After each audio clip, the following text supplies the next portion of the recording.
नमस्कार विद्यार्थी मित्रांनो, welcome to the world of chemistry, welcome to RCC. तर बॉन्ड पॅरामीटर्सचं आपलं डिस्कशन झालंय.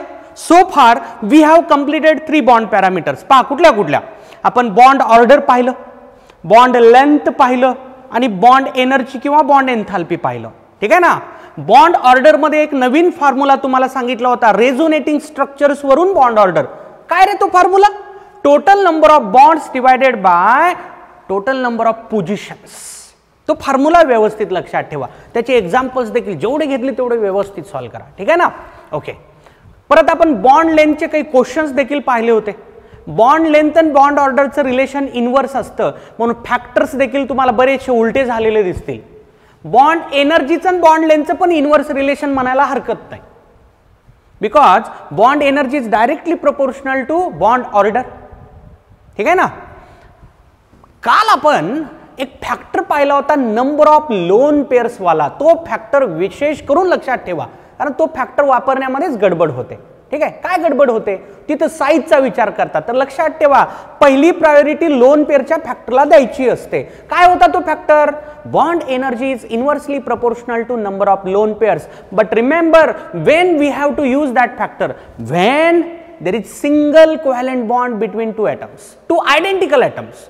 2 आयडेंटिकल ॲटम्स मध्ये जेव्हा सिंगल कोव्हॅलेंट बॉन्ड असतो तेव्हाच तो फॅक्टर मनामध्ये आणायचा. Carbon carbon, nitrogen nitrogen, oxygen oxygen, fluorine fluorine हे घेतलेलं एक्झाम्पल. ठीक आहे ना. त्यानंतर एक एक्सेप्शन सांगितलं होतं बॉन्ड एनर्जी मधलं, विशेष करून लक्षात ठेवा. एफ बॉन्ड एनर्जी ग्रेटेस्ट असली पाहिजे अमंग हॅलोजन, पण नाहीये. कोणाची आहे? CL आहे. CL झाल्यानंतर BR आहे आणि तिसऱ्या प्लेसला कोण जातोय? F आणि सगळ्यात कमी कोण आहे? I. आलं का लक्षात? ओके. चला जाऊयात आपल्या पुढच्या बॉन्ड पॅरामीटर कडे, बॉन्ड अँगल. ठीक आहे ना. जेव्हा मी थेरीज चालू केल्या तेव्हापासून बॉन्ड अँगल टर्म मी बऱ्याच लेक्चर मध्ये बोललोय. ठीक आहे ना. आता आपल्याला बॉन्ड अँगलच्या डिटेल्स मध्ये जायचंय. ठीक आहे. See what is the meaning of bond angle. Let us consider one example. समजा मिथेनचा विचार करतोय मी. मिथेन कसा असतो रे? टेट्राहायड्रल असतो, लाईक दिस. तर काय करायचं असतं? कुठलेही 2 ऍडजेसंट कोव्हॅलेंट बॉन्ड घ्यायचे असतात. जसं आता बघा, हा बॉन्ड आणि हा बॉन्ड ऍडजेसंट आहे. 2 ऍडजेसंट कोव्हॅलेंट बॉन्ड मध्ये जो काही अँगल असतो त्याला काय म्हणतात? Bond angle. तर हा अँगल म्हणजे झाला बॉन्ड अँगल. ठीक आहे ना. नंबर देतो वाटलं तर 1 2 3 4. ठीक आहे ना. बघा, पहिला दुसरा बॉन्ड. ठीक आहे ना. हा अँगल आता मिथेन मध्ये किती असतो? तो sp3 हायब्रिडायझेशन झाल्यामुळे 109 डिग्री 28 मिनिट. ठीक आहे ना. दुसरा आणि तिसरा हा पण अँगल तेवढाच असतो, 109 डिग्री 28 मिनिट. हे असं असतं ना, हे असं असतं, हे असं असतं. ठीक आहे ना. कुठलेही 2 बॉन्ड मिथेन मधले ऍडजेसंटच झाले म्हणजे हा वरचा बॉन्ड याला ऍडजेसंट, हा वरचा बॉन्ड याला पण ऍडजेसंट, हा वरचा बॉन्ड याला पण ऍडजेसंट. हे सगळे अँगल 109 डिग्री 28 मिनिट असतात. किंवा हा अँगल घेतला तर 109 डिग्री 28 मिनिटच असतो. 2 आणि 4 मधला पण 109 डिग्री 28 मिनिटच असतो. 3D मध्ये इमॅजिन करा. 3D मध्ये असं हे बघ रे, हे 2 आहे आणि हे 4 आहे.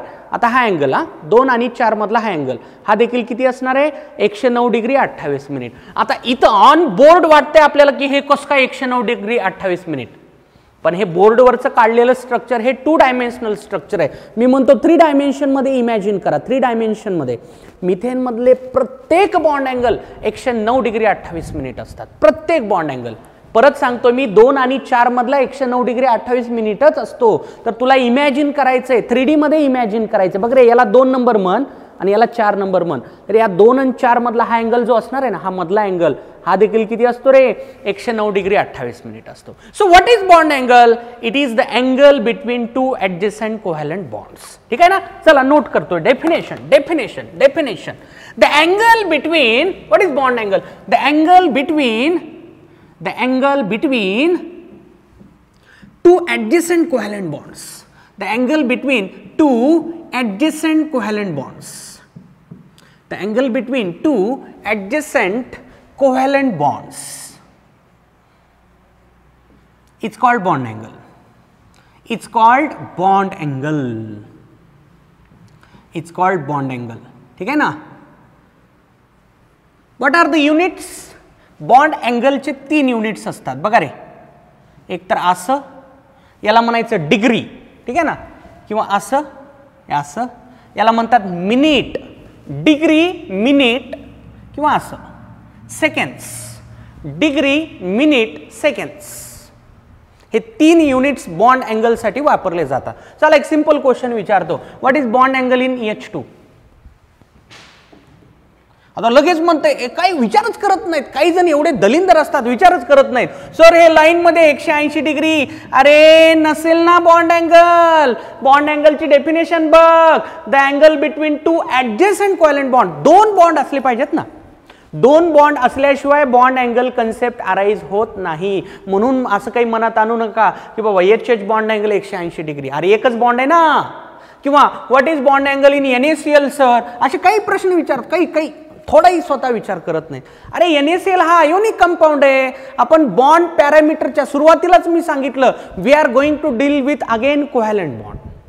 बॉन्ड पॅरामीटर हा कन्सेप्ट फक्त कोव्हॅलंट बॉन्डला लागू होतो, नॉट फॉर आयोनिक बॉन्ड. ठीक आहे का? इथं बॉन्ड अँगल कन्सेप्टच लागू होत नाही, इथं पण लागू होत नाही, दो इट इज कोव्हॅलंट.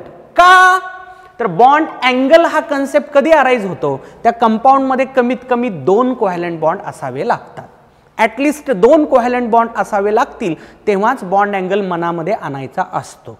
ठीक आहे का? अरे ठीक आहे का, काय म्हणतो कळलं ना? ओके चला, आता आपण पाहिलेलं जे डिस्कशन आहे हायब्रिडायझेशन मध्ये आपण बॉन्ड अँगल पाहिला होता बघा. परत एकदा रिकॅप त्याचा. हायब्रिडायझेशन आणि एक्सपेक्टेड बॉन्ड अँगल्स. हायब्रिडायझेशन आणि expected bond angles. Expected bond angles. चला फटाफट सांगायचं मला, एकदम फटाफट. ठीक आहे ना? बघ रे, SP हायब्रिडायझेशन झालं, सांग रे अपेक्षित बॉन्ड अँगल किती असतो? 180 डिग्री. किती असतो? 180 डिग्री. का? कारण हायब्रिड ऑर्बिटल मध्ये तेवढा अँगल असतो. sp2 हायब्रिडायझेशन झालं, किती असतो रे बाबा? 120 डिग्री असतो. sp3 झालं, किती असतो रे बाबा? 109 डिग्री 28 मिनिट असतो. sp3d झालं, सांगा. यस कम ऑन, 90 डिग्री असतो, 120 डिग्री असतो, आणि 180 डिग्रीचा पण एक अँगल असतो. ते असतात ना, एक वरचा बॉन्ड आणि खालचा बॉन्ड, त्यांच्यात 180 डिग्री अँगल असतो. ट्रायंगल मध्ये 120 असतो, आणि परत वरचा बॉन्ड ट्रायंगल मधल्या बॉन्डला सगळ्यांना परपेंडिक्युलर असतो, ते 90 असतं. ठीक आहे ना? sp3d2 या हायब्रिडायझेशन मधले बॉन्ड अँगल सांगा. एक असतो 90 डिग्री आणि दुसरा 180 डिग्री. एक क्वेश्चन घेतला होता बघा, अशी कोणती जॉमेट्री आहे ज्याच्यामध्ये 180 डिग्रीचे मॅक्झिमम बॉन्ड अँगल निघतात? ऑक्टाहेड्रल आन्सर येतं. ऑक्टाहेड्रल जॉमेट्रीमध्ये टोटल 3 180 डिग्रीचे अँगल निघतात. एक असा उभा, परत एक असं स्क्वेअर मध्ये, आणि परत एक असं. ठीक आहे ना? परत sp3d3 पेंटॅगोनल बायपिरॅमिडल जॉमेट्रीमध्ये अँगल काय असतात रे? 72 डिग्री असतो. परत 90 डिग्री वरचा बॉन्ड आणि खालचा बॉन्ड परपेंडिक्युलर असतो मधल्या बॉन्डला, आणि एक 180 पण असतो. वरच्या आणि खालच्या बॉन्डमध्ये एक अँगल असतो 180. मेजर हे दोघच, इथं देखील मेजर हे दोघच. ठीक आहे ना? आलं का लक्षात? हे झालेलं डिस्कशन. पुढचे काही गरजेचं नाहीत. D3S किंवा DSP2 हे 11वीच्या सिलेबसचा भागच नाहीत, राहू द्या त्याला, ते 12वी मध्ये तुम्हाला होणार आहे. आपल्याला या टॉपिकमध्ये फक्त एवढं नॉलेज तरी कमीत कमी असलं पाहिजे. ठीक आहे का? आता आपण पाहणार आहोत what are the factors that affect the value of bond angle. मी इथं एक्सपेक्टेडच म्हणलंय. ठीक आहे? आता बघा एक्झाम्पल सांगतो तुम्हाला. मिथेन मध्ये हायब्रिडायझेशन sp3 होतं, त्याच्यामध्ये bond angle expected 109 degree 28 minute, आणि ऍक्च्युअल पण तोच आहे ऍक्च्युअल पण. ठीक आहे ना? का? कारण कार्बनकडे लोन पेअर नाहीये. पण अमोनियाचं पण हायब्रिडायझेशन sp3च आहे ना, पण त्याच्यात बॉन्ड अँगल 109 डिग्री 28 मिनिट नाही. लोन पेअर आलं की घोळ होतो. वॉटरमध्ये पण हायब्रिडायझेशन वन्स अगेन ऑक्सिजनचं sp3 येतं, त्याच्यात देखील बॉन्ड अँगल 109 डिग्री 28 मिनिट नाही. का तर ऑक्सिजनकडे 2 लोन पेअर आहेत. आता आपण त्या फॅक्टर्सच्या डिटेलमध्ये जाणार आहोत. ठीक आहे का. थोडासा संदर्भ VSEPR थेरीमध्ये आलेला होता किंवा बॉन्ड अँगल हा नंबर ऑफ लोन पेअर्सला इनवर्स असतो वगैरे वगैरे. ठीक आहे ना. आता आणखी त्याला डिटेलमध्ये न्यायचं. चला नोट करा फटाफट. आता फॅक्टर्स अफेक्टिंग बॉन्ड अँगल. पहिला factor percentage of s character, percentage of s character और hybridisation, percentage of s character और हायब्रिडायझेशन. पाहूयात. मी एक्झाम्पल थ्रूच एक्सप्लेन करण्याचा प्रयत्न करतो. समजा मला हे मॉलिक्युल्स दिले, एक दिला मिथेन, दुसरा दिला ethane, sorry not ethane, ethene. ठीक आहे, इथीन, आणि तिसरा दिला मला इथाईन म्हणजे ॲसिटिलीन. मला या तिघांमधल्या बॉन्ड अँगलचं कंपॅरिझन करायचं. मी काय करतो, स्ट्रक्चर काढतो. बघा, मिथेन असा असतो टेट्राहायड्रल, माहिती सगळ्यांना, टेट्राहायड्रल. ठीक आहे ना. हा मिथेन. इथीन कसा असतो रे, बघ रे, इथीन मध्ये कार्बन डबल बॉन्ड कार्बन आहे. हे ट्रायगोनल प्लेनार असणार आहे. कसं सर ट्रायगोनल प्लेनार, 2 ट्रायंगल असतील इथं. कसं बघा, हा हायड्रोजन, हा हायड्रोजन, हे दोन कॉर्नरला ट्रायंगलच्या, आणि तिसरा हा कार्बन असणार आहे. हा कार्बन सेंट्रल ॲटम धरला तर सिमिलरली इकडे एक ट्रायंगल तयार होतो. हे एका कॉर्नरला, हे एका कॉर्नरला. आता हा सेंट्रल ॲटम धरला तर हा कार्बन जातो तिसऱ्या कॉर्नरला. म्हणजे 2 ट्रायंगलचं कॉम्बिनेशन झालेलं असतं. 2 ट्रायंगलचं कॉम्बिनेशन झालेलं असतं. कारण या कार्बनचं हायब्रिडायझेशन sp2 आहे, याचं पण sp2 आहे. बघा ना, याचं काय मला सांगा अगोदर. हे काय रे, sp3 ना. इथं हायब्रिडायझेशन काय, sp3. अल्केन्स मध्ये sp3 असतं कधीही. हा अल्कीन आहे, sp2. ठीक आहे ना. आता इथं बघा, हे स्ट्रक्चर थोडंसं फक्त असं करता येईल आपल्याला. HC triple bond CH. हे काही विचारतील मला नंतर डाऊट, सर तुम्ही Hचा ट्रिपल बॉन्ड कसा केलात. बघ रे बाबा, असं करतो. हां, नो प्रॉब्लेम. चल, आता हा कार्बन, याचा हायब्रिडायझेशन काय, sp. ओके, sp ना. आता बघा अँगल मला कुठला कम्पेअर करायचा. हां, HCH हा अँगल धरा, हा अँगल धरा, हा अँगल. हा, आता HCH हा अँगल धरा. ठीक आहे ना. आता इथे HCH बॉन्डच नाही, पण 2 ॲडजस्टंट बॉन्ड घेऊत आपण कुठले तरी, नो प्रॉब्लेम. हे घ्या 2 ॲडजस्टंट, किंवा इथेही हे आणि हे घेतलं तरी चालेल, नो प्रॉब्लेम. ॲडजस्टंट कुठलेही 2 ॲडजस्टंट कोव्हॅलेंट बॉन्ड धरायचे, कुठलेही 2 ॲडजस्टंट कोव्हॅलेंट बॉन्ड धरायचे. आता बघा, ही व्हॅल्यू माहिती आहे, sp3 मध्ये किती असते रे, 109 डिग्री 28 मिनिट. आता हे 120 असणार आहे, हे देखील 120 असणार आहे. तुम्ही हे घेतलं तरी चालेल, मला काही अडचण नाही. हे 120, हे पण 120. का तर sp2 हायब्रिडायझेशन झालंय. ठीक आहे ना. आता बघा, हे किती असेल रे, हे लाईनमध्ये 180 डिग्री, किंवा हे इकडून हे असं घेतलं तरी 180च असणार आहे. आता व्हायला काय बघा, पर्सेंटेज एस कॅरेक्टर वाढायला, कारण इथं 25% पर्सेंटेज एस. पर्सेंटेज एस किती रे, 25%. इथं पर्सेंटेज एस किती रे, 33.33%. इथं पर्सेंटेज एस किती पाहिले आपण, हे 50%. मान्य. पर्सेंटेज एस कॅरेक्टर वाढतंय, पर्सेंटेज एस कॅरेक्टर वाढतंय, बॉन्ड अँगल देखील वाढलेला दिसतो. म्हणजे या तिघांमध्ये बॉन्ड अँगलची ऑर्डर अशी असणार आहे. मान्य आहे सगळ्यांना. So I can say that greater the percentage S character, greater the percentage S character, greater is bond angle. So bond angle is directly proportional to percentage S character. Bond angle is directly proportional to percentage S character. Bond angle is directly proportional to percentage S character. ठीक आहे का, हे लक्षात ठेवून टाका. Proof तुमच्या पुढे मी ठेवलेला आहे. Bond angle directly proportional to percentage S character. Right hand साईडला पर्सेंटेज एस कॅरेक्टर वाढलेलं दिसतंय तुला, बॉन्ड अँगल देखील तसाच वाढतो. नोट करा. Second factor, it is number of lone pairs on central atom. Factor explain करण्याच्या सुरुवातीलाच मी म्हणतोय आपल्याला सराउंडिंग ॲटमवर असणाऱ्या लोन पेअरचं काहीच घेणं देणं नाही. We have to focus just on lone pairs on central atom. मी ती ट्रिक जी सांगितली होती हायब्रिडायझेशन वगैरे काढण्याची, तिथून मिळणाऱ्या लोन पेअर पण फक्त सेंट्रल ॲटमच्या निघतात, सराउंडिंगच्या निघत नाहीत, लक्षात ठेवा. ठीक आहे ना. इथं देखील फॅक्टरमध्ये लिहिलंय मी, क्लिअर कट लिहिलंय, number of lone pairs on central atom. Central ॲटमवर असणाऱ्या लोन पेअरचा वापर करून बॉन्ड अँगलचा प्रेडिक्शन. ठीक आहे ना. तर हा फॅक्टर 3 केसेसमध्ये आपण स्टडी करणार आहोत. तर पहिली केस बघा, सेम म्हणजे ही केस कधी काम करते अगोदर ते पाहू. काय सेम असलं पाहिजे, म्हणजे तुला 2 मॉलिक्यूल दिले, त्यांचा बॉन्ड अँगल कम्पेअर करायचा आहे. ही केस तू मनामध्ये कधी आणणार आहेस? त्या 2 मॉलिक्यूलमध्ये 2 किंवा 3 किंवा 4 जे काही दिलेले मॉलिक्यूल त्यांचं हायब्रिडायझेशन सेम असावं, सराउंडिंग ॲटम्स देखील सेम असावेत, नंबर ऑफ लोन पेअर्स देखील number of lone pairs different असावेत, सेंट्रल ॲटम डिफरंट असावेत. म्हणजे 2 गोष्टी सेम. कुठल्या? हायब्रिडायझेशन आणि सराउंडिंग ॲटम. हायब्रिडायझेशन आणि सराउंडिंग ॲटम या 2 गोष्टी सेम असाव्यात आणि या 2 गोष्टी डिफरंट असाव्यात. कुठल्या? नंबर ऑफ लोन पेअर्स आणि सेंट्रल ॲटम. चला बघा एक्झाम्पल सांगतो, म्हणजे ही केस कशी वापरायची हे लक्षात येऊन जाईल. Consider methane, ammonia, water. Methane, ammonia, water हे 3 कंपाऊंड्स या केसचे एक्झाम्पल्स बनतात. कसं बघतात? हायब्रिडायझेशन बघा, यांचं sp3 आहे, याचं sp3 आहे, याचं पण sp3 आहे, झालं ना सेम हायब्रिडायझेशन. सराउंडिंग ॲटम देखील सेम आहेत, इथं सराउंडिंगला हायड्रोजन, इथं पण हायड्रोजन, इथं पण हायड्रोजन. मान्य आहे, झालं ना 2 गोष्टी सारख्या, हायब्रिडायझेशन, सराउंडिंग ॲटम. आता बघा different number of lone pairs. कार्बनकडे लोन पेअर नसते मिथेनच्या, बरोबर आहे. नायट्रोजनकडे 1 लोन पेअर असते, ऑक्सिजनकडे 2 लोन पेअर असतात. लोन पेअर्स वेगळ्या झाल्या ना, 0, 1, 2.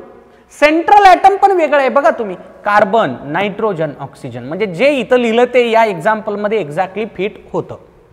अशा केसमध्ये काय? अशा केसमध्ये लक्षात ठेवा, bond angle is inversely proportional to number of lone pairs. Bond angle is inversely proportional to number of lone pairs. ठीक आहे ना. पण प्रोव्हाइडेड हे 2 सॅटिस्फाय झालं पाहिजे.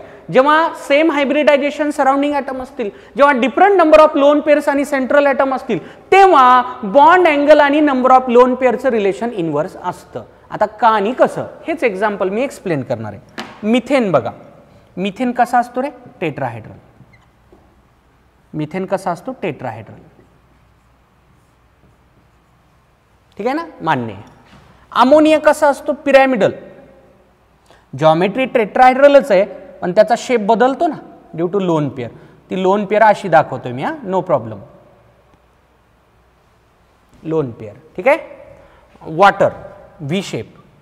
हा, हे लक्षात ठेवा रे सगळेजण, हे मी सांगायचं राहिलो होतो आय थिंक. व्ही शेपलाच आणखी दुसरं नाव आहे अँग्युलर शेप. व्ही शेप म्हणजेच काय? Angular shape. आणखी एक तिसरं नाव आहे त्याला, बेंट शेप. हे सायंटिस्टचं नाव नाही, बेंट शेप. शेप बेंटच दिसतो ना तो, हे असं आहे ना, वाकडं आहे ना ते, बेंट. हे सायंटिस्टचं नाव नाही, बेंट रूलवाला बेंट नाही, हा शेपचं नाव आहे बेंट. व्ही शेपलाच बेंट शेप देखील म्हणतात. ठीक आहे. तर बघा वॉटरचा शेप हे असा, 2 लोन पेअर असतात, एक अशी दाखवतो, दुसरी अशी. ठीक आहे ना, 2 लोन पेअर असतात ऑक्सिजनकडे. आता बॉन्ड अँगल यांचे आपल्याला माहिती झालेले आहेत. हे कॉमन मॉलिक्युल्स आहेत VSEPR थेरी मधले. VSEPR थेरीचं जेव्हा मी सेकंड पॉस्ट्युलेट एक्सप्लेन केलं होतं ना, हेच मॉलिक्युल्स घेतले होते, आठवा थोडंसं. ठीक आहे. बघा अँगल किती असतो रे? ठीक आहे, हा असतो 109 डिग्री 28 मिनिट. किती असतो? 109 डिग्री 28 मिनिट. आता याला बॉन्ड अँगल म्हणायचं नाही रे बघ. लोन पेअर आणि बॉन्ड पेअर मधल्या अँगलला बॉन्ड अँगल म्हणत नाहीत, कारण बॉन्ड अँगलच्या डेफिनेशन मध्ये म्हणलंय the angle between 2 adjacent covalent bonds. म्हणजे 2 बॉन्ड मधलाच अँगल धर. याला इथं अँगल दाखवायचा नाही. आता हा अँगल म्हणा, हा किती असतो रे अमोनिया मधला? 107 डिग्री 18 मिनिट्स सांगितले तुम्हाला. जे कॉमन एक्झाम्पल्स आहेत ना, हे कॉमन एक्झाम्पल्स आहेत रे. याचं मागचं पुढचं आपल्याला सगळं असं सांगता आलं पाहिजे. आता मिथेनचं हायब्रिडायझेशन काढण्याचा क्वेश्चन आलाय, ते ट्रिक वापरते. काय अर्थ आहे त्याला? काय अर्थ आहे? मरावा अशा स्टुडंटनं, जगू नये, जगण्याचा अधिकारच नाही. अरे मिथेनचं हायब्रिडायझेशन जर विचारले, त्याला पण ट्रिक वापरतो तू. अरे काय?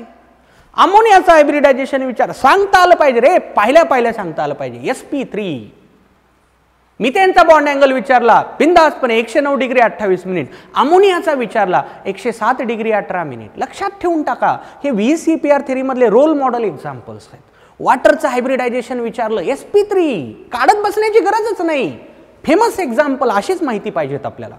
वॉटर मधला बॉन्ड अँगल विचारला 104.5 डिग्री. आलं का लक्षात? ठीक आहे ना. जे कॉमन एक्झाम्पल्स आहेत ना ते आपल्या असं दिमागात फिट करून बसलेले पाहिजेत. ठीक आहे ना. कधी जरी विचारलं विदिन फ्रॅक्शन ऑफ सेकंड त्यांचं सगळं मागचं पुढचं सांगता आलं पाहिजे. ठीक आहे का.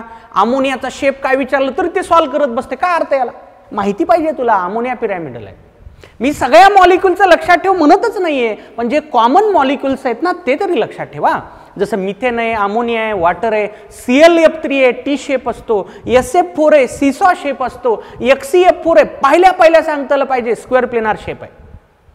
IF7 पेंटॅगोनल बायपिरॅमिडल आहे, PCl5 ट्रायगोनल बायपिरॅमिडल आहे, SF6 ऑक्टॅहेड्रल आहे. असं हे जे कॉमन एक्झाम्पल्स घेतलेले आहेत, 8-10 एक्झाम्पल्स आहेत बघा, ते असेच तुम्हाला लक्षात राहून जातात प्रॅक्टिस केली थोडी. ठीक आहे का. चला, तर मी म्हणत होतो की या दोन्ही मधल्या अँगलला बॉन्ड अँगल म्हणता येत नाही, कारण हा काही बॉन्ड नाही आहे. ठीक आहे. हां, चला आता इथं अँगल दाखवावं लागेल मला. अँगल हा किती असतो रे वॉटरमध्ये? 104.5 डिग्री. आता पहा महत्वाची गोष्ट, मला सांगा बरं, लोन पेअर इथं किती आहेत रे? लोन पेअर कार्बनकडे 0 आहेत. इथं लोन पेअर 1 दिसतेय सगळ्यांना? दिसतेय. इथं लोन पेअर किती दिसत आहेत? 2 दिसत आहेत. आता बघा, जे म्हणलं ते आहे का नाही? Bond angle inversely proportional to number of lone pair. Lone pair तिकडे वाढतायत, लोन पेअर तिकडे वाढतायत, लोन पेअर तिकडे वाढतायत, बॉन्ड अँगल इकडे वाढायला, डावीकडे वाढायला. लोन पेअर राईट हँड साईडला वाढतायत, बॉन्ड अँगल लेफ्ट हँड साईडला वाढतायत. ठीक आहे ना. रिलेशन कसं झालं? Inversely proportional. पण लक्षात ठेवा, परत परत तेच सांगतोय, हे रिलेशन कधी काम करेल? जेव्हा हे सॅटिस्फाईड असेल. तू मनात हा फॅक्टर कधी आणणार आहेस? जेव्हा तुला सेम हायब्रिडायझेशन दिसलं, सेम सराउंडिंग ॲटम दिसले, different number of lone pairs दिसले आणि सेंट्रल ॲटम दिसले, तरच bond angle number of lone पेअरला इनव्हर्सली प्रपोर्शनल असतो. ऑलवेज नसतो, ऑलवेज नसतो, ऑलवेज नसतो. ठीक आहे ना. हे एवढं सॅटिस्फाय झाल्यानंतरच हे रिलेशन काम करतं. ठीक आहे का. हे एक्स्ट्रा सांगितलं ना. याचा आणि माझ्या या बॉन्ड अँगलचा काही संबंध नाही. हा, एवढं लक्षात ठेवा. व्ही शेपचं आणखी एक तिसरं नाव आहे बेंट शेप. ठीक आहे, नोट करा. आता नंबर ऑफ लोन पेअर्स मधलीच पुढची केस. पहिली केस पाहिली आपण, सेम हायब्रिडायझेशन असताना, सेम सराउंडिंग ॲटम असताना, पण डिफरंट लोन पेअर्स आणि सेंट्रल ॲटम असताना. आता ही केस कधी काम करते बघा. Same hybridization, once again hybridization same असावं, हायब्रिडायझेशन सेम असावं. ठीक आहे. Same hybridization, same surrounding atom देखील सेम असावेत, सराउंडिंग ॲटम देखील सेम असावेत. Lone pairs on central atom पण सेम असावेत. सेंट्रल ॲटमवर असणाऱ्या लोन पेअरची संख्या देखील सारखी असावी. बघा रे, hybridisation same, surrounding atom same, lone pair on central atom is also same. मग वेगळं काय? सेंट्रल ॲटमच वेगळा, सेंट्रल ॲटमच वेगळा. ठीक आहे. मी सांगतो एक एक्झाम्पल, तुम्हाला क्लिअर होऊन जाईल की काय म्हणतायत नेमकं. बघ रे, NH3, PH3, ASCH3, SbH3, BiH3. ठीक आहे. बघा हे example, nitrogen, phosphorus, arsenic, antimony, bismuth हे सगळे इलेमेंट एका ग्रुपचे मेंबर आहेत. म्हणजे या सगळ्यांकडे असणारे व्हॅलन्स इलेक्ट्रॉन सेम असतील. तुम्ही यांच्यापैकी कोणालाही क्रॉस मेथड अडॉप्ट करा, ट्रिक सांगितलेली हायब्रिडायझेशन काढण्याची, या सगळ्यांचं हायब्रिडायझेशन सेम येतं sp3. कोणाचंही, कारण व्हॅलन्स इलेक्ट्रॉन सेम आहेत ना, एका ग्रुपचे मेंबर असल्यामुळे सगळ्यांचं हायब्रिडायझेशन sp3 येतं, सेम येतं. सराउंडिंगचे ॲटम सगळीकडे बघा हायड्रोजनच आहेत. Lone pair on central atom देखील सेम येते. हे कोड नंबर 431 चे एक्झाम्पल्स होऊन जातात, करून बघा वाटलं तर. 431 सगळ्यांकडे सेंट्रल ॲटमवर एक एक लोन पेअर येतात. म्हणजे इथं एक लोन पेअर असणार आहे, इथं लोन पेअर असेल, इथं एक लोन पेअर असेल, इथं एक लोन पेअर असेल आणि इथं देखील लोन पेअर असेल. ठीक आहे का. बघा हायब्रिडायझेशन सेम येतं sp3, surrounding atom hydrogen same आहेत, लोन पेअर पण एक एक एक आहे ते पण सेम आहे. फरक कुठं दिसायला, सेंट्रल ॲटम दिसतो का नाही बघा, इथला nitrogen central, phosphorus, arsenic, antimony, bismuth, फक्त वेगळं काय आहे तर सेंट्रल ॲटम वेगळं आहे. आता अशा केसमध्ये काय, अशा केसमध्ये bond angle is directly proportional to electronegativity. आलं रे बाबा, आलं रे बाबा, आलं रे बाबा, periodic table, electronegativity of central atom, electronegativity of central atom. ठीक आहे, पण लक्षात घ्या हे कधी तुम्ही रिलेशन अप्लाय करणार, जेव्हा हे सॅटिस्फाय झालेलं असेल. Same hybridisation, surrounding atom, lone pair on central atom, different central atom, bond angle directly proportional to electronegativity of central atom. आता मी सांगणार वाय असं का, bond angle electronegativity of central ॲटमला कसं काय directly proportional. Let us have one example, consider this two. समजण्यासाठी कुठले तरी दोन घेतो मी, ठीक आहे ना.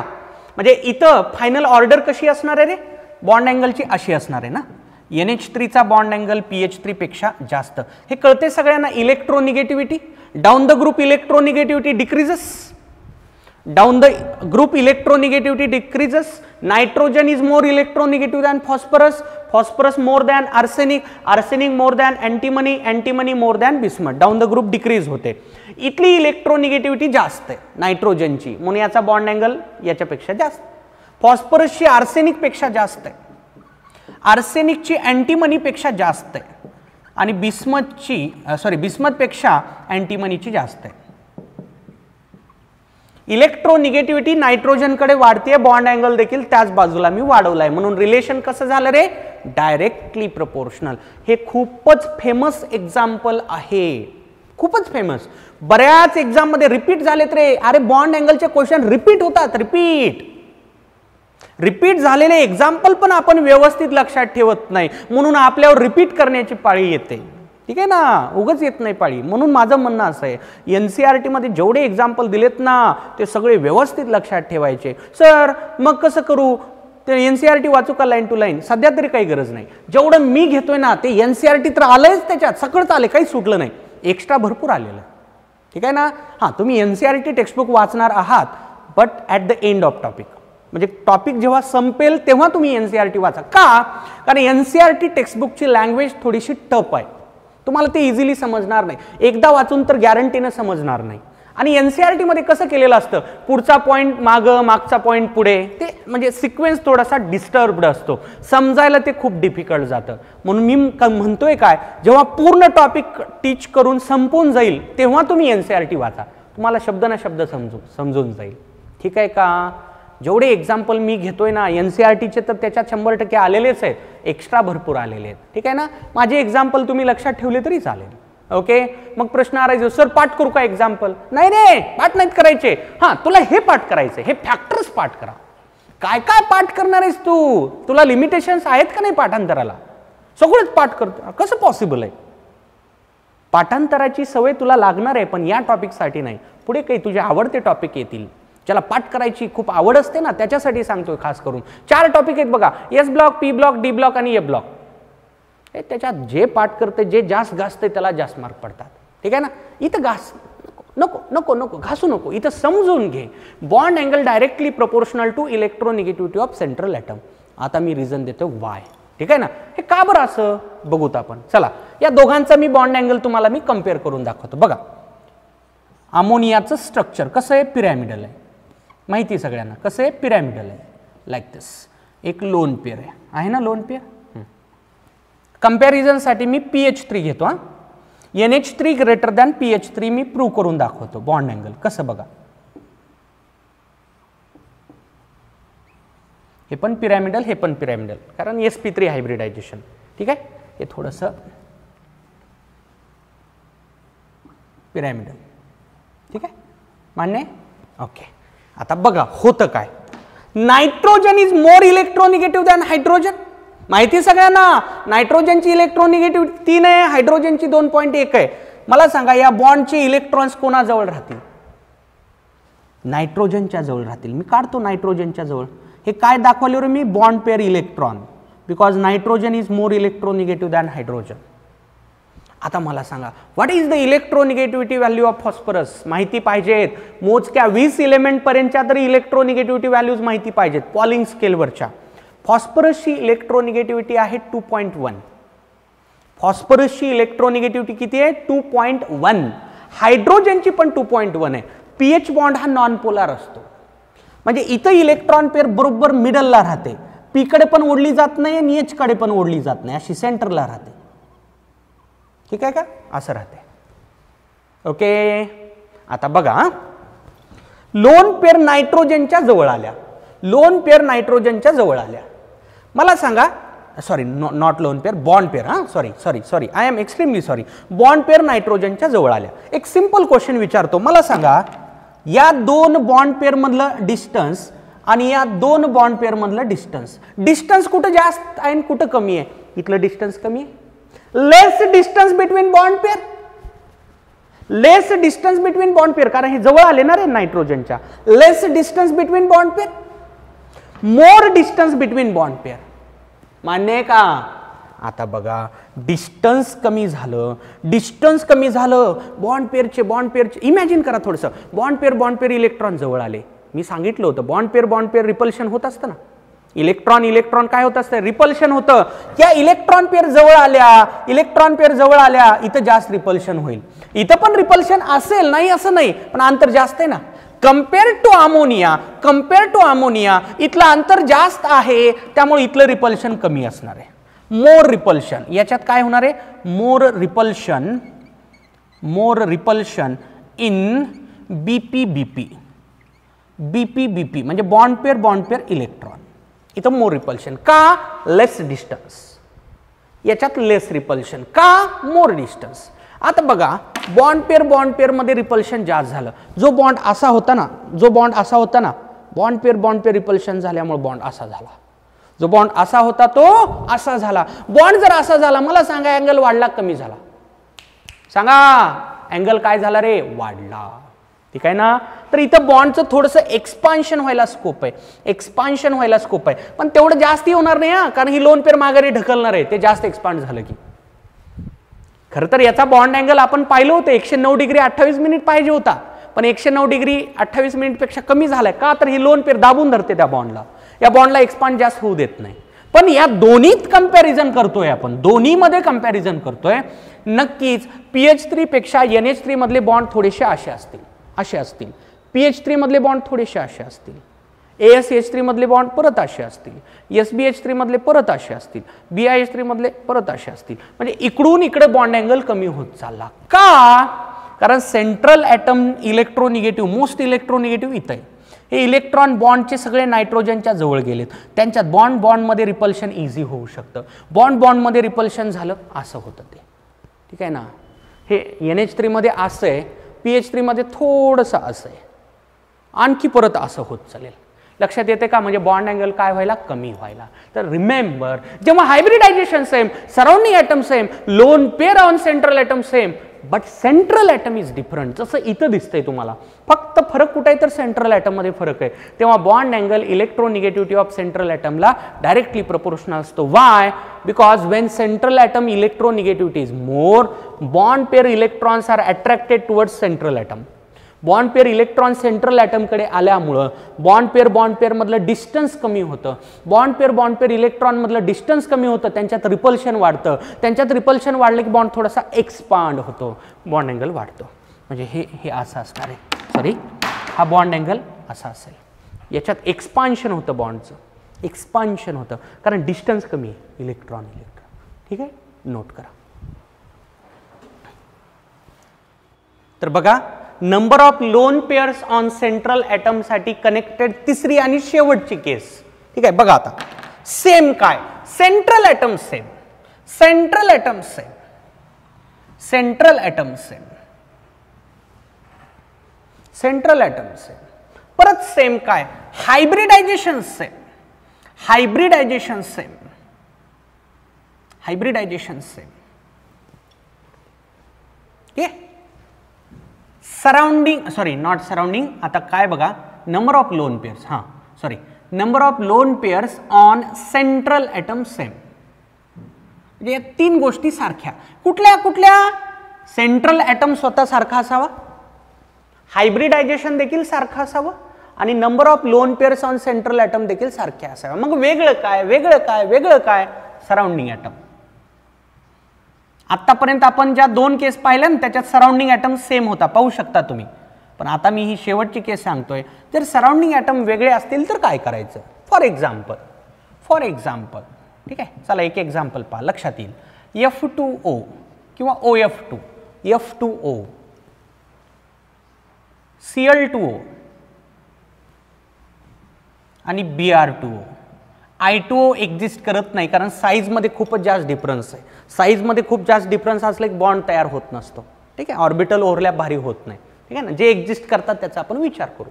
F2O, Cl2O, Br2O. तुम्ही बघा आता सेंट्रल ॲटम सगळीकडे ऑक्सिजन आहे, सगळीकडे सेंट्रल ॲटम ऑक्सिजन आहे. ठीक आहे ना, कधी कधी सेंट्रल ॲटमचं डिसिजन साईजच्या पलीकडे जाऊन होत असतं. हे असेच एक्झाम्पल आहे. तुम्ही कन्सिडर करा की सगळीकडे सेंट्रल ॲटम कोण आहे? ऑक्सिजन आहे. सगळ्यांचं हायब्रिडायझेशन काढून बघ रे तू, sp3च येतं. हे बघ ना रे, कॉमन सेन्सची गोष्ट आहे. H2Oचं हायब्रिडायझेशन sp3 आहे, मान्य आहे का? आता बघा हायड्रोजन सिंगल बॉन्ड तयार करतो ना, तसंच कुठलाही हॅलोजन सराउंडिंगला आला ना, मी सराउंडिंगला म्हणतो हा, any halogen at surrounding position always form single bond. म्हणजे फ्लोरीन सिंगल बॉन्ड तयार करणार आहे सराउंडिंगला असताना. क्लोरीन सराउंडिंगला असताना सिंगल बॉन्डच तयार करतो. क्लोरीन सेंट्रलला गेला की बरेच बॉन्ड तयार करतो, 7 बॉन्ड तयार करू शकतो सेंट्रल असल्यानंतर. हा, हायेस्ट त्याची कॅपॅसिटी 7 बॉन्डची आहे, पण तो सेंट्रल ॲटम असावा लागतो. ठीक आहे ना. ब्रोमिन सराउंडिंगला एकच बॉन्ड तयार करणार आहे. ठीक आहे का? म्हणजे 1 bromine 1 bond, 2 ब्रोमिनचे 2 bond, 2 क्लोरीनचे 2 bond, 2 फ्लोरीनचे 2 bond. जसं इथं पण 2च बॉन्ड आहेत ना. जर याचा हायब्रिडायझेशन sp3 असेल, यांचं पण काय असेल? sp3. ठीक आहे ना. सिमिलर एक्झाम्पल्समध्ये हायब्रिडायझेशन देखील सिमिलरच असेल ना. तर बघा सगळ्यांमध्ये सेंट्रल ॲटम सेम आहे, सगळ्यांचं हायब्रिडायझेशन सेम आहे, सगळ्यांचे नंबर ऑफ लोन पेअर्स देखील सारखे येतात. हे एक्झाम्पल जातं या केसमध्ये 422. करून बघू शकता कुठलंही तुम्ही. 422, 2 bond pair 2 lone pair, sp3 hybridisation. ठीक आहे ना. बघा फरक कुठे आहे? सराउंडिंग ॲटम मध्ये. इथं सराउंडिंगला फ्लोरीन आहे, इथं क्लोरीन आहे, इथं ब्रोमीन आहे. ठीक आहे. आता असं झाल्यानंतर काय करायचं? तर रूल अगोदर सांगतोय, नंतर त्याला प्रूव्ह करून दाखवतोय. जर सेंट्रल ॲटम सेम असेल, हायब्रिडायझेशन सेम असेल, number of lone pair central ॲटमवरच्या सेम असतील, फरक फक्त सराउंडिंग ॲटम मध्ये जर असेल, then bond angle is inversely proportional to electronegativity of surrounding atom. Electronegativity of surrounding atom, inverse relation.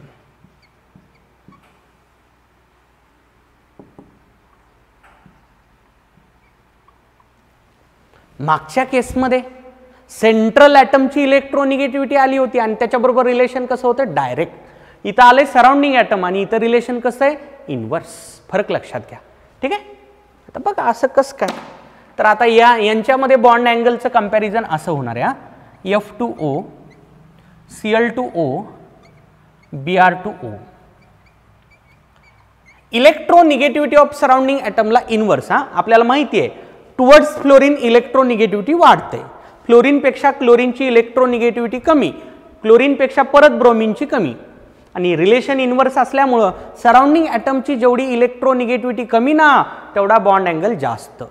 म्हणजे थोडक्यात इकडे इलेक्ट्रोनिगेटिव्हिटी वाढते, इलेक्ट्रोनिगेटिव्हिटी इकडे वाढते डाव्या बाजूला. ठीक आहे ना. बॉन्ड अँगल कुठं वाढेल रे? उजव्या बाजूला. बॉन्ड अँगल वाढणार आहे उजव्या बाजूला. म्हणजे सगळ्यात जास्त बॉन्ड अँगल कोणाचा असेल? Br2Oचा असेल. आता मी प्रूव्ह करून दाखवतोय. असं का? बघा आता यांचे शेप घेतोय मी. ठीक आहे. F2O सगळे V शेप असतील, कारण 422 कोड नंबर यायला. 422 कोड नंबर आल्यानंतर शेप काय असतो रे? V shape. बघ रे, OF2 असा, OFF. मान्य आहे? बघा Cl2O हे परत असत, OCl. ठीक आहे. OCl. ठीक आहे. हां, परत आहे Br2O, OBr. हे सगळे V शेप मॉलिक्युल्स असतील. 422 कोड नंबर. आता बघा आपल्याला माहिती आहे ऑक्सिजन पेक्षा फ्लोरीनची इलेक्ट्रोनिगेटिव्हिटी जास्त आहे. मोस्ट इलेक्ट्रोनिगेटिव्ह इलेमेंट कुठला आहे रे? फ्लोरीन. त्याच्यानंतर कोण आहे? ऑक्सिजन आहे. फ्लोरीनची इलेक्ट्रोनिगेटिव्हिटी ऑक्सिजन पेक्षा जास्त असल्यामुळं या बॉन्डचे इलेक्ट्रॉन फ्लोरीनच्या जवळ राहतील. मान्य आहे का रे? बघा, फ्लोरीनच्या जवळ काढले.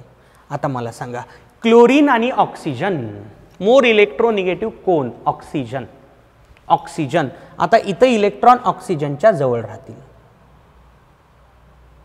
ऑक्सिजनच्या जवळ राहतील. ठीक आहे का? आता इथं सांगा, हे बॉन्ड थोडेसे सेम डिस्टन्सला काढतोय बघा. हां, आता सांगा कोण मोर इलेक्ट्रोनिगेटिव्ह? ऑक्सिजन का ब्रोमीन? परत एकदा ऑक्सिजन. इथं इलेक्ट्रॉन ऑक्सिजनच्या खूप जवळ असतील, कारण इथला इलेक्ट्रोनिगेटिव्हिटी डिफरन्स सगळ्यात जास्त असेल. ठीक आहे ना? इथला डिफरन्स थोडासा कमी असेल. ही लोन पेअर काय करतो, मी थोडंसं इकडं काढतो, थोडंसं इथं काढतो, इथं. ठीक आहे? इलेक्ट्रॉन ऑक्सिजनकडेच असतील, पण क्लोरीनची इलेक्ट्रोनिगेटिव्हिटी आणि ऑक्सिजनची जास्त फरक नाही ना. बघा, इलेक्ट्रोनिगेटिव्हिटी लिहू का रे? बघ रे, फ्लोरीनची 4 असते माहिती सगळ्यांना, ऑक्सिजनची 3.5 असते माहिती आहे. क्लोरीनची 3 असते, ऑक्सिजनची 3.5 असते. बरोबर आहे ना? ब्रोमीनची 2.8 असते, ऑक्सिजनची 3.5 असते. बघा ना, आता इलेक्ट्रोनिगेटिव्हिटी डिफरन्स इकडे वाढत चालला. उजव्या बाजूला इलेक्ट्रोनिगेटिव्हिटी डिफरन्स वाढत चालला, म्हणजे ती बॉन्ड पेअर इलेक्ट्रॉन ऑक्सिजनकडे शिफ्ट होत चालली. बघा ना, इथं फ्लोरीनकडे, इथं ऑक्सिजनकडे आहे, पण डिस्टन्स थोडंसं, डिस्टन्स बघा, गॅप आहे इथं थोडासा. ठीक आहे ना? आणि इथं खूपच ऑक्सिजनच्या जवळ असणार आहे. मला सांगा, या बॉन्ड पेअर इलेक्ट्रॉन्स मधलं डिस्टन्स लोवेस्ट कुठं असेल? इथं असेल. दोन बॉन्ड पेअर्स मधलं डिस्टन्स खूप कमी असणार आहे आणि इथं खूप जास्त असणार आहे. हे डिस्टन्स बघा, हे खूप जास्त डिस्टन्स आहे आणि हे देखील जास्तच आहे याच्या कंपॅरिझन मध्ये. म्हणजे मी म्हणू शकतो का, इकडं उजव्या बाजूला, इकडे उजव्या बाजूला बॉन्ड पेअर मधलं डिस्टन्स कमी व्हायलं, बॉन्ड पेअर मधलं डिस्टन्स कमी व्हायलं. डिस्टन्स जेवढं कमी ना तेवढं रिपल्शन जास्त. म्हणजे इथं या बॉन्ड पेअर मध्ये रिपल्शन खूप जास्त होतं. इथं रिपल्शन झालं, हा बॉन्ड असा होऊन जातो. हा बॉन्ड कसा असेल? असा असेल. ठीक आहे ना? कंपेअर टू दिस इथं रिपल्शन कमी, हा बॉन्ड थोडासा असा असेल. ठीक आहे ना? आणि इथं तर रिपल्शन नसल्या तर जमा, हा बॉन्ड परत असा असेल. म्हणजे बघा आता 1 by 1 F2O मध्ये बॉन्ड कसा? असा, असा. ठीक आहे ना? व्हीच आहे. ठीक आहे ना? असा. Cl2O मध्ये थोडासा असा आणि रिपल्शन व्हायला तिथं. ठीक आहे ना? आणि Br2O मध्ये असा.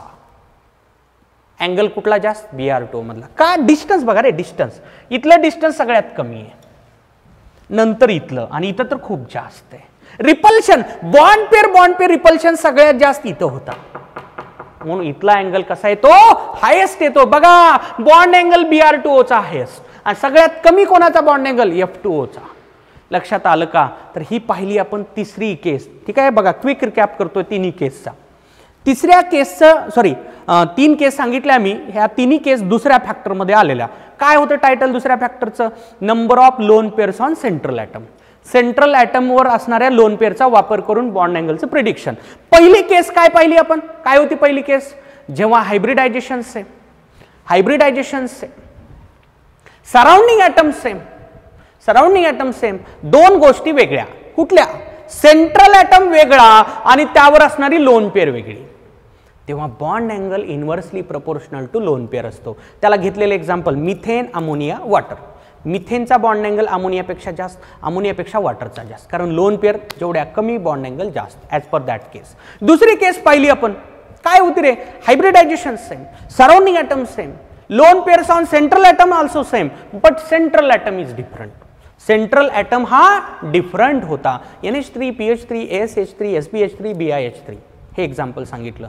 In that case, bond angle is directly proportional to electronegativity of central atom. त्याचं लॉजिक समजून घ्या, पाठ करू नका, लॉजिक समजून घ्या. जेवढी सेंट्रल ॲटमची इलेक्ट्रोनिगेटिव्हिटी जास्त ना, तेवढं बॉन्ड पेअर मध्ये होणारं रिपल्शन जास्त, कारण तेवढ्या बॉन्ड पेअर क्लोज येतात एकमेकांच्या. मी NH3 मध्ये बॉन्ड पेअर जवळ काढल्यात बघा, त्याचमुळं. ठीक आहे ना? रिपल्शन जास्त झालं, बॉन्ड थोडासा असा बनतो. ठीक आहे ना? अमोनियाचा बॉन्ड अँगल तिथं हायेस्ट होता. आणि ही तिसरी केस पाहिलेली काय होती रे, hybridisation same, central atom same, central ॲटमवरच्या लोन पेअर पण सेम, फरक कुठं सराउंडिंग ॲटममध्ये. तेव्हा electronegativity inversely proportional to bond angle inversely proportional to electronegativity of surrounding atom. Bond angle inversely proportional to electronegativity of surrounding atom. ठीक आहे का, लक्षात आलं का. बघा हे एक्झाम्पल हे लक्षात ठेवा, काय सिंपल, एकदम सिंपल आहे. तर इलेक्ट्रोनिगेटिव्हिटीशी कनेक्टेड बॉन्ड अँगलचे दोन कन्क्लुजन काढलेत आपण. Bond angle directly proportional to electronegativity of central atom. ठीक आहे ना, bond angle directly proportional to electronegativity of central atom. Bond angle is inversely proportional to electronegativity of surrounding atom. Central ॲटमच्या इलेक्ट्रोनिगेटिव्हिटीला directly proportional, surrounding ॲटमच्या इलेक्ट्रोनिगेटिव्हिटीला inversely proportional. Central direct surrounding inverse, central direct surrounding inverse, central direct surrounding inverse. Note करा. आता bond अँगलवर जे questions विचारले जातात ते क्वेश्चन सॉल्व करण्यासाठी व्हेरी व्हेरी इम्पॉर्टंट नोट, सगळ्यांनी व्यवस्थित लक्ष द्यायचंय. बघा रे, when hybridization is same, when hybridization is same, when hybridization is same and lone pair on central atom, lone pair on central atom equal to 0, म्हणजे central atom कडे lone pair 0 नसेल तेव्हा काय, then bond angle is same, then bond angle is same, bond angle is same irrespective of म्हणजे बघायचंच नाही आपल्याला, कुठल्या गोष्टी बघायच्या नाहीत, irrespective of central atom and surrounding atom. कोण आहेत संबंधच नाही आपला, central atom, surrounding atom etcetera. हा रूल लक्षात ठेवा रे. बघा बऱ्याच क्वेश्चन मध्ये हा रूल वापरावा लागतो. सराउंडिंग ॲटम एक्सेट्रा काय म्हणतोय बघा, मी एक्झाम्पल सांगतो लगेच लक्षात येऊन जाईल. जेव्हा हायब्रिडायझेशन सेम असेल, लोन पेअर सेंट्रल ॲटम वरची 0च असावी. किती असावी, 0 असावी, म्हणजे लोन पेअर नकोय सेंट्रल ॲटम कडे. तेव्हा बॉन्ड अँगल कसा असतो, बॉन्ड अँगल कसा असतो तशा सगळ्या स्पेसिसचा सेम असतो, इरेस्पेक्टिव्ह ऑफ. म्हणजे तुम्हाला पुढे बघण्याची गरजच नाही, कोणाकडे बघण्याची गरज नाही. सेंट्रल ॲटम कोण आहे बघू नकोस, सराउंडिंग ॲटम कोण आहे हे पण बघू नकोस. चल एक्झाम्पल सांगतो. पहिलं एक्झाम्पल घे. मिथेन CCl4 आणि NH4+ पारे, याचं हायब्रिडायझेशन काढा, sp3 येतं. याचं काढा, sp3च येईल, ट्रिक न करा, येऊन जाईल sp3. याचं देखील हायब्रिडायझेशन, हे घेतलेले एक्झाम्पल्स आहेत, sp3च येतं. तुम्ही लोन पेअर चेक करा, इथं लोन पेअर 0 येते, इथं लोन पेअर 0 येते, इथं पण लोन पेअर 0 येते, 0 येते, लोन पेअर 0 सगळीकडं. हा फॅक्टर काम करतो. असं का मी काय म्हणतोय बघा, या सगळ्यांचा बॉन्ड अँगल इक्वल असेल रे, बॉन्ड अँगल सगळ्यांचा इक्वल असेल. आणि किती असेल तो सांगा मला, 109 डिग्री 28 मिनिट, 109 डिग्री 28 मिनिट. का बरं, लोन पेअरच नाहीये ना. व्हॅलेन्शियल इलेक्ट्रॉन पेअर रिपल्शन थेरीचं पहिलं पॉस्ट्युलेट काय सांगतं, जेव्हा सेंट्रल ॲटम कडे लोन पेअर नसते तेव्हा त्याची बॉन्ड अँगलची व्हॅल्यू एक्सपेक्टेड व्हॅल्यूला मॅच करते. sp3 हायब्रिडायझेशन झालं, expected value 109 degree 28 minute, 109 degree 28 minute. ठीक आहे ना, लोन पेअर नाहीये, एक्सपेक्टेड ॲक्च्युअल व्हॅल्यू इक्वल असतील. ठीक आहे ना. आता इथं बघण्याची गरज नाही तुम्हाला, सेंट्रल ॲटम कोण आहे, सराउंडिंग ॲटम कोण आहे, यांचा बॉन्ड अँगल बिंदासपणे इक्वल म्हणून टाका. का रे, कारण सेंट्रल ॲटम कडे लोन पेअर नाही. हे का व्हायलं, as per the postulate, first postulate of VSEPR theory. पहिलं पॉस्ट्युलेट बघा, पहिलं वाचा वाटलं तर तुम्ही. काय लिहिलेलं आहे आपण, when central atom carry no lone pair and carry only bond pair, then then bond angle value is exactly equal to expected value. Then geometry and shape are identical. या सगळ्यांचा शेप विचारला तर टेट्राहेड्रल येतो, सगळ्यांची geometry विचारली ती देखील tetrahedral येते. भारी एक्झाम्पल आहे बघा, हे खूप भारी एक्झाम्पल आहे. जिथं मॅक्झिमम स्टुडंट मिस्टेक करतात. चला आणखी एक घेतो. BeCl2 आणि CO2 यांचा विचार करा. चला आणखी एक घेऊ त्याच्यात, C2H2 ॲसिटिलीन. तुम्ही हायब्रिडायझेशन काढा. बघ रे, याचं SP येईल, याचं देखील SPच येतं CO2चं. आता याचं ट्रिक नाही येत नाही.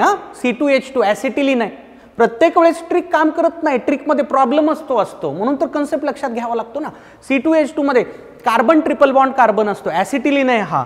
कार्बननं ट्रिपल बॉन्ड तयार केला की SP हायब्रिडायझेशन असतं. सगळीकडे लोन पेअर जर पाहिले आपण, लक्षात घ्या, लोन पेअर फक्त सेंट्रल ॲटमच्या विचारात घ्यायचा आहे, सराउंडिंगचा ना आपला काही संबंध नाही. इथं क्लोरीन सराउंडिंगला याच्याकडे 3 लोन पेअर असतात, इग्नोर इट.